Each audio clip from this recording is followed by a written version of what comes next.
Hello, and welcome to this week's LCM box office report. I am your host, Lucas Ledane. Apologies, I didn't get last week's video on VOD. That was bad on my part. Also, apparently there was some audio issues, something to do with you couldn't hear me for half the video. So, that should be sorted now. Everything should be sorted, and we should be back ready to go. Okay, so we've got plenty to discuss today. We've got Disclosure Days opening, Obsession, Backrooms, Scary Movie 6 second weekend, as well as Masters of the Universe. And of course, as always, we'll be going through what to look forward to coming this week as well. So be sure to stay tuned, like and subscribe down below for more content, more box office breakdowns, movie reviews, and more. Okay, so let's get started. So number one, Disclosure Day. It did it. He did do it. Steven Spielberg got his number one debut. Now, this opening is a bit of a confusing one for several reasons. So for starters, as you can see, it did make 92.8 worldwide opening, and that's pretty good, but the tracking for this movie was all over the place. So originally, I believe on Thursday, they were tracking the movie to come in at around 50 million domestically. And, pardon me, they were tracking the movie to come in at 50 million domestically, and then after its first few showings, they actually lowered the tracking to, I believe, 40 million. So now, the movie has technically overperformed, and people are saying, oh wow, Disclosure Day overperformed. But did it? I don't think it did. It technically underperformed still based on its original tracking. So I think that was kind of maybe to try and essentially make the film look better. But hey, it worked. People seem to be happy about the box office for this film. I'm not too sure about it though. So, there's a few things that to me seem like a red flag for it going into its further weeks. So the biggest hurdle this movie I believe is going to have is its word of mouth. So at the moment it's at 81% on Rotten Tomatoes at the time of this, June 16th. 72% audience score, B Cinema score.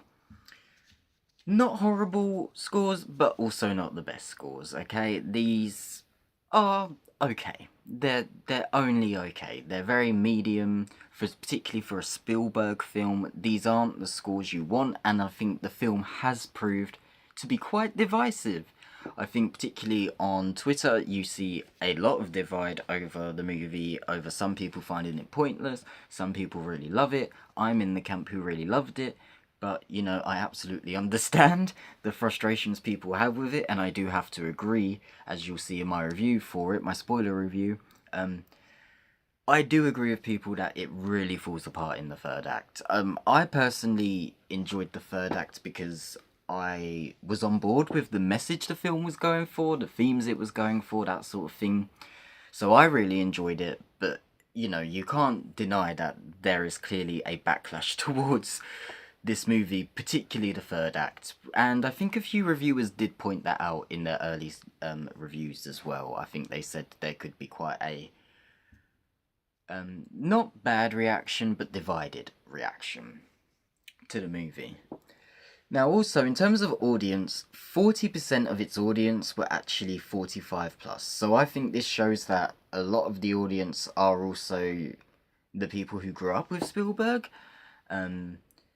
people who watched his movies a lot as kids and teenagers, probably going to check out the new Steven Spielberg film, and then I think a lot of the younger people who went to see it were more than likely, I hate calling it cinephiles. I really think we need to find a different name, so I'm going to call them film fans. Or like letterboxd people. But overall, I don't think that this movie has really resonated with anyone in the way that people would have hoped, particularly Steven Spielberg. Now, to make its money back, this movie actually has to make 287.5. roughly. So that's taken into account its budget of 115 million, and then for marketing, you want to sort of times that by 2.5. So that brings us to just under 290 essentially. I don't know if it's gonna do it. I don't know if it's gonna break even. I think it would be a different story if the word of mouth on this movie was much more positive. But the fact that it isn't, the fact that there's a lot of competition at the moment, which we're also going to talk about with Scary Movie 6 and Backrooms, I think is going against it. And, you know, Toy Story 5, as I said, that's about to come out. Then after that, I believe Supergirl. We've got quite a few movies coming out, and I just don't know if Disclosure Day is going to quite have the staying power that many hope. I mean, it is a Spielberg film, and Spielberg films historically have pretty good holds. There's people who do tend to see them multiple times, people who catch it down the line. But I do think one problem with Disclosure Day is that many people probably use the opening weekend and the word of mouth to decide whether or not the movie was worth it for them to spend the money to go and see it, and I think a lot of people probably decided to wait till streaming for this one. Which is a shame. Like I said, I really enjoyed Disclosure Day, and I would encourage you, if you haven't seen it yet, or you're on the fence, of course, to go and see it, regardless whether you might like it or not, because, of course, at the end of the day, it's a Steven Spielberg film, it is an original movie, and it's always great to go and support those in cinemas. So, that is Disclosure Day. Don't know if it will break even, but it does hold particularly well. Steven Spielberg does tend to hold quite well. So it could do. It's not a complete rule out, but I don't see it breaking even. I reckon it will tap out at around the 150 mark, if that, globally, which is a shame. Maybe I'll be surprised, and maybe people will start to sort of rally behind this film, or it will develop a good fan base, but so far I just don't see that happening for Disclosure Day. So, that is Disclosure Day. Now, Obsession. Ooh, everyone loves Obsession at the moment, and I love talking about it. I have seen the movie 3 times now, so I'm definitely contributing to this worldwide total. But Obsession is doing brilliantly. So in its now 5th weekend, it's made 19 million domestic, and only dropped 25%. I mean, I saw some articles and people on Twitter saying, oh, it's the biggest drop Obsession's had. This is like nothing. In its 5th week, this is crazy. I do believe they announced a digital release for it now. I can't remember if that's definitely correct or not. I will have to look that up. Hang on. I'm gonna look it up now. Hang on. Digital release Obsession. Because there was originally, if you remember, in not last week's but the week before's live stream and box office report, we discussed that the movie was originally going to be going to streaming really soon, VOD. But everyone was like, no, this is a mistake, let it play out in theatres. Thankfully they have.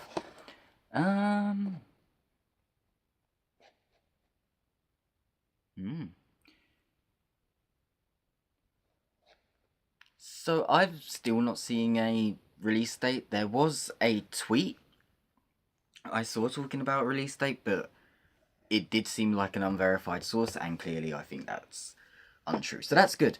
I think it should stay in cinemas as long as it's making money. Why not, right? I mean, it's doing very well. Obsession has now surpassed Get Out at the box office. Jordan Peele's, of course, big theatrical debut, horror debut. It's earned 286.493 worldwide so far. So doing very, very well. Of course, made on a 950k budget, so really great for everyone involved. The cast is getting very heavily booked, which is great, and even the behind-the-scenes talent. Also, Arthur Curry has just done an interview, I believe today or last night, that I've been seeing on my timeline.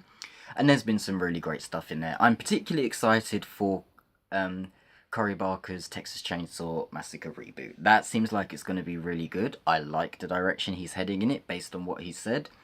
And I think Obsession has that really good atmosphere of dread and tension that could lend itself really well to Texas Chainsaw. Um, I can't remember if he said it was going to be a continuation of any of the films or its own thing. I would probably bet it would be its own thing or just sort of have loose connections and Easter eggs. I can't imagine Cory Barker really wanting to deal with the mess of Texas Chainsaw, because there is a lot of mess involved in that franchise. I've really enjoyed the franchise, and I'm in the very big minority of people who did actually quite enjoy not only Leatherface, but the Texas Chainsaw Netflix reboot. But you know, I can deal with it. I'm excited for Cory Barker's next film. I'm excited for him to potentially make an Obsession sequel at some point. And while we're on the topic of Obsession, there is of course some controversy that I saw last week that's still continuing a little bit into this week regarding the pay and salaries for people, and for that I just want to remind everyone, not only was this movie made for under 1 million, so let's face it, nobody on this movie got paid anywhere close to what they should be now, right, for this film. Nobody would have got paid that much for this movie. But I think it's particularly important to realise that not only do a lot of people make money off of residuals with film, whether that's actors or directors, etc., once it goes to the ancillary market, VOD, things like that. I think it's also very important to remember nobody expected Obsession to become this big. Nobody, I don't think, could have ever predicted that this movie would make this much money. People could have maybe predicted it would make up to 100 million because horror movies have done that in the past. But particularly to get to this point, this just would never be expected of a movie of such low budget, right? So I think that's really important to remember. Like, there's more than one way you get paid for a movie, right? And even though it sounds daft, you do almost kind of get a bit of a payment from the fact that everyone involved in this movie has now earned a tremendous amount of capital to use throughout Hollywood, right? For their next roles, which they are using wisely for their next projects, etc. So there's a lot of good stuff, like, going on with this movie, and I don't like that conversation seems to almost be taking over, because I don't think it's the right conversation. I think, yeah, they weren't paid that much for the movie, but they'll probably make good money off of it down the line, and this is clearly the movie that's going to kickstart their careers. So I think that's really great. Excellent for them. Now, Scary Movie 6. So Scary Movie 6 did come in third this weekend, which is wild. I mean, Obsession literally came in, stole Scary Movie 6's spot, just like it stole Backrooms' spot the week before. I mean, this is incredible for Obsession. But Scary Movie 6, that's having a bit of a worse week.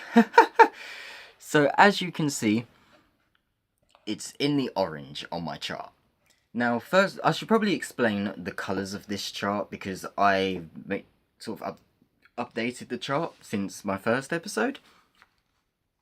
So yellow indicates that it's performing... It's in the danger zone, right? Caution. That's what the yellow sort of symbolised to me. It was like caution. The caution signs. Warning, warning, danger. So, for example, a movie like Disclosure Day is in the yellow because it's kind of difficult for it to reach its break-even point at this point. So it's unlikely to do so, which means it's unlikely to make a profit, which means it is an unprofitable film, at least as of now. Then I would say that the yellow is also there because it came under its tracking for, well, its original tracking at least. And I'm going to count its original tracking personally, because I do believe a Steven Spielberg movie should have opened with at least 100 million. I do find this a bit disappointing. So that's kind of what yellow is, I guess. It's kind of disappointing. Green is pretty much either you've made your money, you're in the profit, and you're doing great. So, like, if you're all green like Obsession here and Scary Movie 6 are, you don't really need to worry. But as you can see, there is a slight lighter green turning into yellow for Scary Movie 6's Weekend. This is because its Weekend is bad, and obviously, as you can see, it has a red for its drop. Ooh, no one wants a red for your drop. Red is probably going to be, for me, 70% and above, because that, to me, is quite a big drop. And maybe I'd change that for horror, because horror does tend to have sometimes quite big drops in its second weeks, but as you can see, Scary Movie 6, it made its money, it's made its budget back, so it is just printing profit at this point, which is great for them. But this total for the Weekend isn't great, and given that it's already slipped to number 3, it's got Toy Story 5 coming out, it could very well be slip, all the way down practically out of the top 10 in the next 2 weeks. Oh, could it? I think it could. I think there's objectively better things to see in the cinema at the moment, and I quite like Scary Movie 6. I have not reviewed it yet. I'm still deciding whether I want to review it, to be honest with you. I quite liked it, but I find it hard to sort of make a whole review out of why I liked it, other than, yeah, that was quite funny. Like, I found it entertaining at parts and boring at other parts. So this isn't great for Scary Movie 6. It's had very medium word of mouth, so that's why it's sort of going into the yellow. So that's what yellow is. Orange is pretty much just yellow but higher. So instead of caution, it's danger. We are in danger. What's going on here? Why are we not earning what we're supposed to? And the reason Backrooms we will discuss further in its own section, which of course is after Scary Movie 6. But Backrooms, for example, would be in the orange like this because it's not performing at the level it could have. Then, of course, there's red. Red's pretty self-explanatory. As you can see, particularly based on the 2 movies it's attached to, red is... oh my god, this is a disaster. At least for the totals. Holds and stuff, you can have a really bad hold, of course, and it would go red, but you may have already made your money, so what the heck. But red basically means you're not making your profit. Like, if orange and yellow is maybe you'll make a profit, red is there's no chance. Red's pack your bags. And then you can pretty much figure out everything else from there. Like, the lighter, more colours it goes into, obviously, the better or worse a project is doing. Now, these are somewhat based on my personal opinions when I colour grade these and everything, but they are also actually taken into account tracking, budget, break-even points, expected performance, similar movies that have performed at the same time, in the same genre, etc. So I hope you guys like that. I had quite a lot of fun actually making that. And then I also had a lot of fun trying to find little emojis, as you can see, for each of the films. I love an emoji. Anyway, that was a complete sidetrack. Back to Scary Movie 6. See, this is the trouble. Now I've got a bit more comfortable on camera, I'm going to have to try and control my sidetracks. I've stopped saying right as much. And I put the pen away. I'm trying not to fidget as much, but I've got a spinny chair, man. What do you expect? What do you expect when you've got a spinny chair? You have to give it a spin every now and then. Okay. So anyway, Scary Movie 6.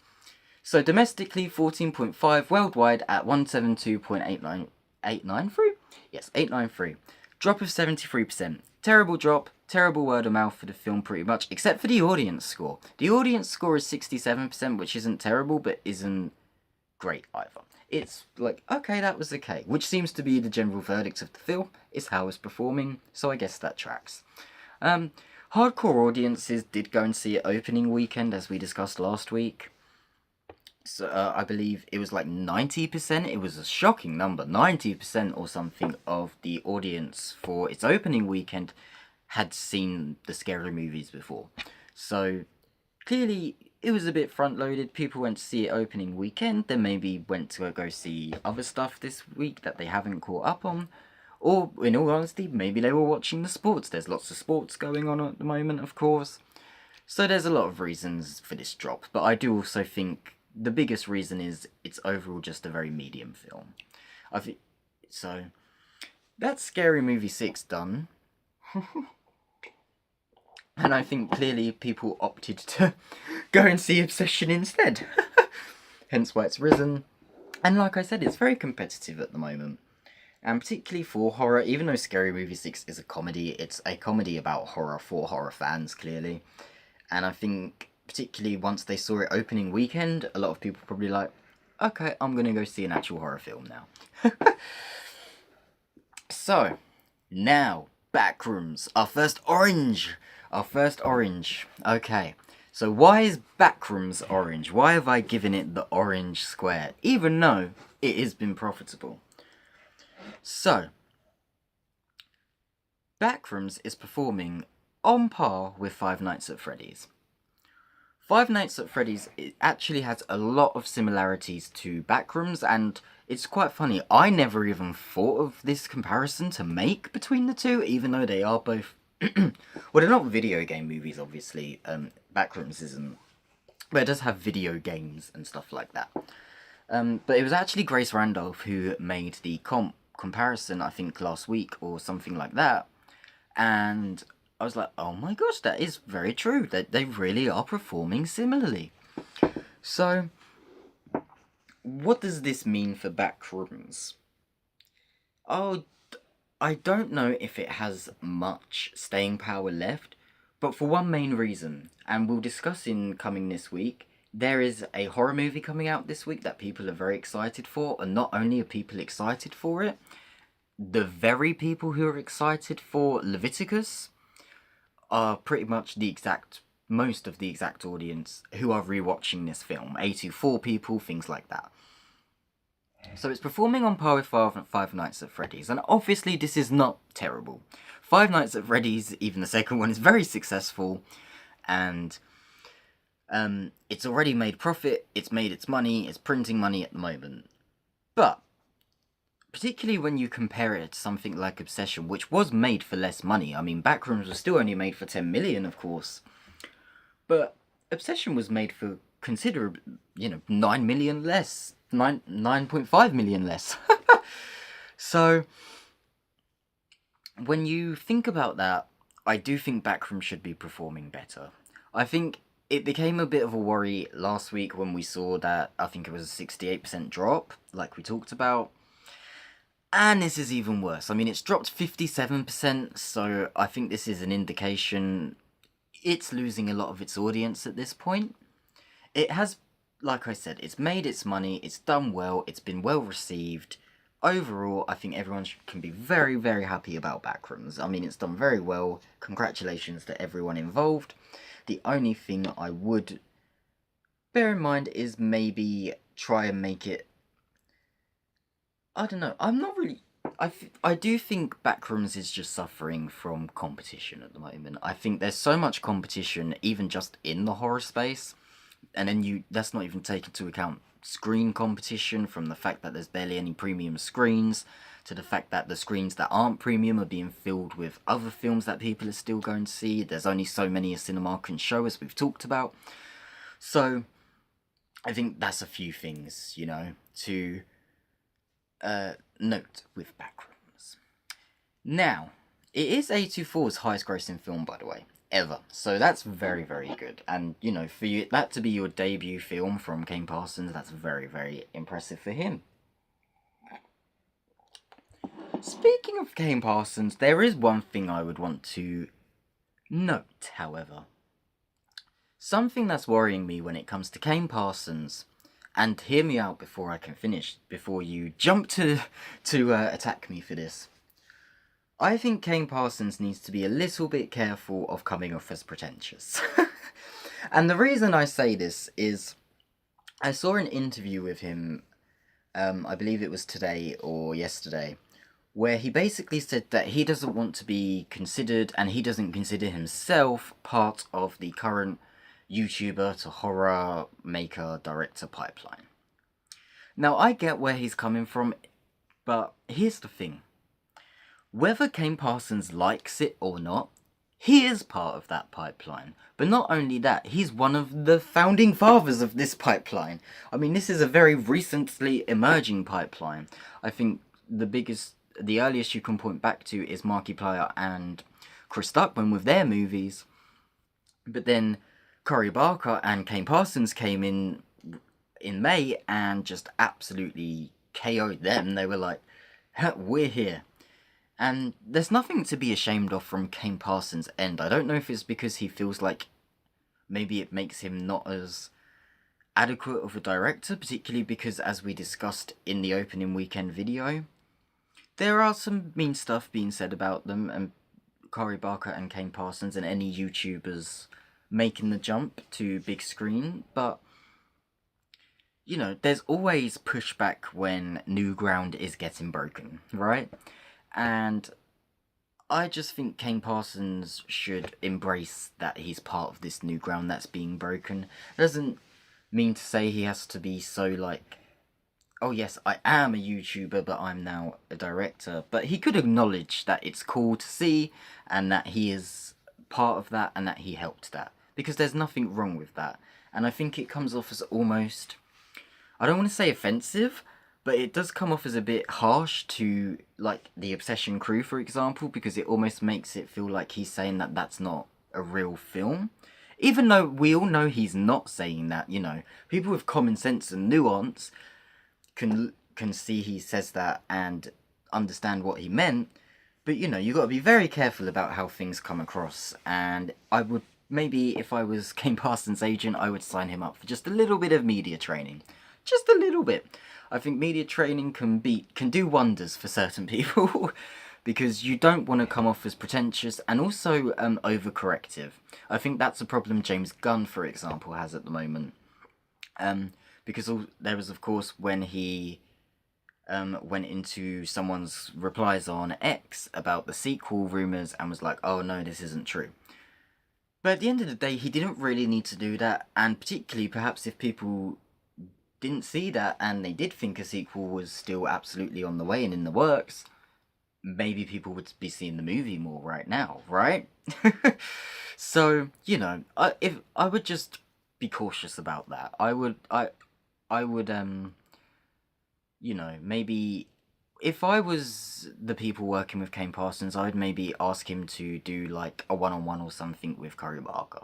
Like a little short or anything, just interact with some of the people who are currently in the horror space properly, particularly like Cory Barker is doing. Like I mentioned that interview he did, and Cory Barker said in that interview that he's been hanging out with like Zach Krieger and Fede Alvarez, I think. So he's really connecting with people in the horror sphere, which as you should, particularly after having such a breakout moment. Whereas Kane Parsons feels like he's taken much more of a muted approach. He almost feels like he's becoming the Christopher Nolan of horror. Right? Am I crazy for saying that? You might be able to see where I'm going with this. Like, because Christopher Nolan, as much as I love him, I have the same problem with Christopher Nolan. Love his films. Can't stand the man. I think Christopher Nolan is a pretentious No. Like I said, we try to be more nuanced these days. But I will say I do have a lot of problems with a lot of stuff Christopher Nolan says. I find it very pretentious and just out of touch. So maybe that's what Kane Parsons wants to be, but for horror. I'm not bad at that. I could see that. Maybe he can continue on this trend he wants to do. But I think if he wants to be like the Christopher Nolan of horror, don't be on social media at all. Christopher Nolan isn't on social media, and it does him wonders. It gives him the mystique. It piques people's interest in him whenever he does have stuff to say. Things like that. So that's Backrooms. Again, doing great. And also, I believe Backrooms as well surpassed Mandalorian. Yeah, Backrooms has surpassed Mandalorian and Grogu's domestic total. Wow.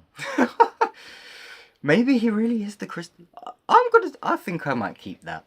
Kane Parsons, the Christopher Nolan of horror. Upcoming Christopher Nolan of horror. I don't think you could quite call him it now, but I could see that. I like that actually for him. Could carry on being pretentious, Kane Parsons. Just be careful with how pretentious you get. Because if audiences get too turned off, no one's going to come and see your movie because they think you're an arsehole. Simple as that. Just ask Ari Aster. Okay. Masters of the Universe. All red. Now, This is bad. Masters of the Universe is bad, but it's an expected bad. Who honestly thought this movie was gonna even make half its budget back? Like, honestly. I mean, as we've discussed last week or the week before, it needs to make like, what, 400 million to break even? As you can see, it's at 86 million worldwide. This movie, I don't even know if it would break even on VOD and streaming. This movie probably needs years and years and years to actually recover and recoup its losses. But I mean, this is what happens, I guess, when you try to revive an IP that, let's be honest, no one really had any interest in. And I've seen a lot of people say that they don't feel like the IP really translated well to modern day. So I think that may have been a problem for Masters of the Universe as well. I haven't checked it out yet, but I'll definitely check it out maybe on streaming. Yeah, but this is very unfortunate for everyone involved. The cast seemed really great and seemed like they worked very hard on it. It's had really great word of mouth, but it's still not performing well, which is a real shame. But I think similarly to Backrooms, Scary Movie 6, the competition is so strong out there. I do think right now, if you're not a standout film, you're sort of left in the dust, right? Speaking of left in the dust, Mandalorian and Grogu. So, domestic it earned a whopping 4.7 million. I mean, what is this numbers? Like, worldwide, 315.176. Lowest grossing Star Wars movie of all time. Clearly it was not the right movie to release for the big Star Wars movie comeback. Although, one thing it does have going for it, the drop's not awful. As you can see, it's a yellow drop. It's not a red drop, it's a yellow drop. And it's still in the top 10. And, you know, it's number 6. So it will probably be, like, I'd say number 9 or number 8 next week.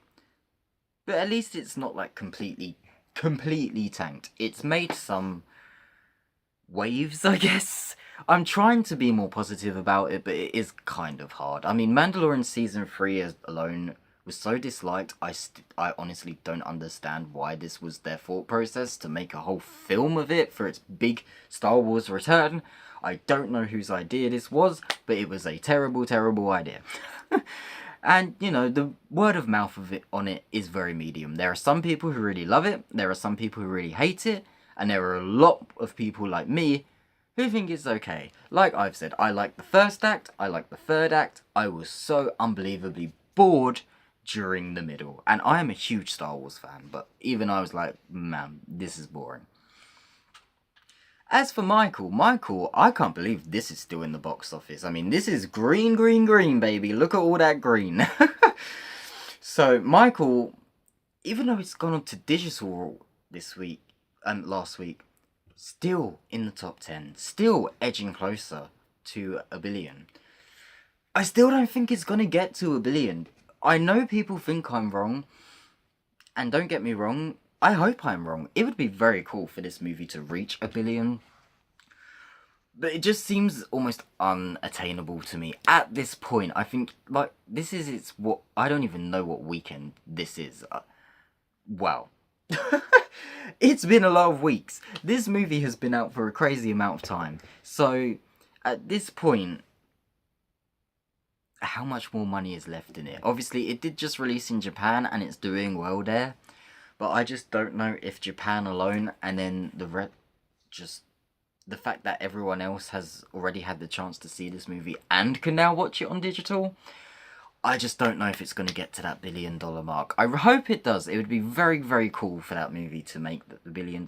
And even if it doesn't, this is such an incredible total and an incredible run for it. So everyone should be very, very happy about this.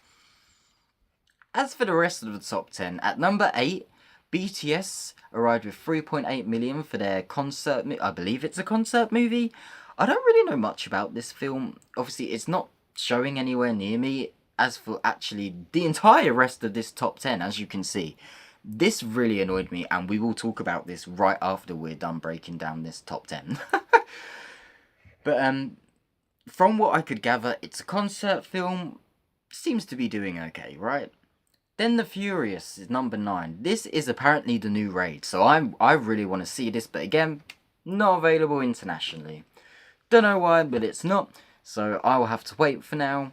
But I've heard very good things about this movie. If you are in America, or I think it's from Korea, I'll have to double check where the movie's from, or maybe Philippines or Indonesia, I don't know. I'll double check. But if you are in the market where it's showing, I'd probably go and check that out because people seem to be really enjoying that film.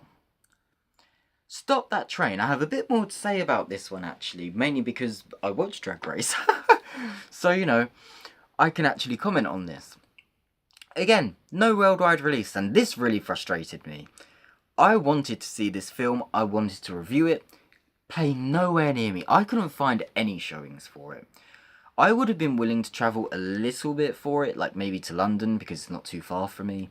But, I just couldn't find showtimes for it, which is really shocking to me, and really a shame, because Drag Race has very global appeal to the point where there's countless, international spin-offs of the show nowadays. So that was really shocking to me that it's not released globally, at least wide globally. I mean, I guess it's a very low budget film, they can only do so much, but I do think perhaps a global release would have maybe helped the film as well, because this box office is unfortunate. As you can see, it's orange, and the reason it's orange is because it came under its tracking. As we discussed last week, it was tracking for 4 million, it only made 2. Now, I do think, one, it was never going to be the type of project that was probably going to even be top 5, obviously. It's a lower budget film, it's a more niche film, niche fan base. But also the word of mouth on the film has been medium to negative. Some people really liked it, but for the most part, the general consensus of this movie is that it's a Drag Race acting challenge, but just feature length. And, you know, as someone who watches Drag Race, that intrigues me, but I can see why a lot of people maybe didn't like it. Because I don't think it's any secret that with Drag Race's acting challenges, it really is the queens that make those challenges funny. It's not the jokes that are being written by the writers at Wow Presents World of Wonder. So it did underperform, no international release, but I do think the movie will do well on streaming, I think it will do well down the line, and I wouldn't let this deter I wouldn't let this deter RuPaul and all those people from making more movies like this. I think just keep it up, they'll probably break through eventually, and get an international release, get better releases. I do think that would have helped, because more people would have been talking about it, more people would have naturally gone to see it. So that's the top 10, and as I just want to say, what is with all these releases not releasing internationally? Because we're about to talk about it as well in the coming week with Leviticus, which really has frustrated me. I don't know what's going on with this, but people need to sort their shit out and release stuff internationally. Just because we are in the UK doesn't mean we don't want these movies. So, yeah, that was just a quick rant on that. So, what's coming up this week for your enjoyment? So, of course, the big release this week, Toy Story 5. Currently opening... Pardon me, I've got a slightly sore throat at the moment, so I do apologise for all the blah blahs. But yeah. Toy Story 5 is currently tracking for 150 million domestic, which would top Incredibles 2 opening and be Pixar's biggest opening ever. Very exciting, the review embargo lifted today and has been very positive so far. Let's see how it does. I think it will be very big, particularly because there's not really much family competition at the moment. I would say Mandalorian and Grogu, but that's not performing very well. So, Toy Story 5 could be pretty big, and I think the fact it's well liked is a good sign. Also coming out from A24 is Death of Robin Hood. This is a Hugh Jackman movie. Haven't really heard a lot about it. I guess we'll see how it does. I mean, A24 certainly... I don't think they'll be particularly mad if it doesn't do that well, because they've just made so much money off of Backrooms. I will be interested to see where it comes in compared to Backrooms. If it makes more money than Backrooms, that will be interesting. And it'll also be quite interesting to see if A24 can actually have more than one entry. I don't know if they've done it before, but have more than one entry at a time in the top 10, and maybe making good money. Who knows? People do like Hugh Jackman, although he is coming under a little bit of controversy at the moment. Then, of course, if you're in America or one of the places it's releasing, you're very lucky because you're getting from Neon Leviticus. Now, this is pretty much geared to be the next big horror sensation. It essentially follows, from what I can understand, the story of two young LGBT lovers who, I think, something to do with conversion therapy, and then obviously I assume the horror comes in allegories and metaphors for that. Said to be very good. People have been making a very big point of the two lead actors and how apparently their chemistry is incredible. Like the director, I believe, of it actually put up a post on X, which I thought was great, essentially encouraging and saying go ahead and write your fanfics and make your stan accounts for these two because you're gonna want to. So I reckon if you're a horror fan, you've been following this horror trend, definitely go and check out Leviticus if you can this weekend. Because I have a feeling there could be some awards buzz for it, particularly because it's a Neon project, and Neon they're in there in awards season. They don't always take it to a home run, but they're certainly in the mix. As for Netflix, you've got a new rom-com coming out starring Zoe Deutch. Oh my god, I messed up her name. But a new Netflix rom-com coming out called Voicemails for Isabel. Then, of course, on HBO on Sunday, House of the Dragon returns for Season 3. I'm very excited. I will be covering House of the Dragon weekly, breaking it down week by week. I haven't decided what day it will be. I don't know if I'll be able to fit it in on a Monday, but I'll definitely be aiming for it either on a Tuesday or a Wednesday. So that's very exciting. Of course, we have the Battle of the Gullet to look forward to, and reviews have started coming out, and they're very positive. So I'm very, very excited for that. On Hulu, a new season of the season returns on Wednesday. On Netflix on Thursday, on Netflix on Thursday, I Will Find You starts, a new series by Harlan Coben. It's an 8-episode mystery miniseries starring Sam Worthington, Britt Lauer, and Madeline Stowe in a supporting role. I'll probably be checking that out. That sounds pretty cool.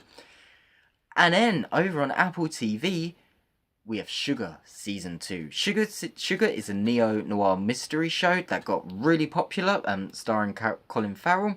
It got really popular for a very cool twist it had midway through its first season. It'll be interesting to see if they can replicate that feeling and intrigue this time around. So, that's this week's box office breakdown. What did you watch this week? What are you looking forward to coming out? Be sure to like, subscribe and comment down below, and I'll catch you next time. Bye!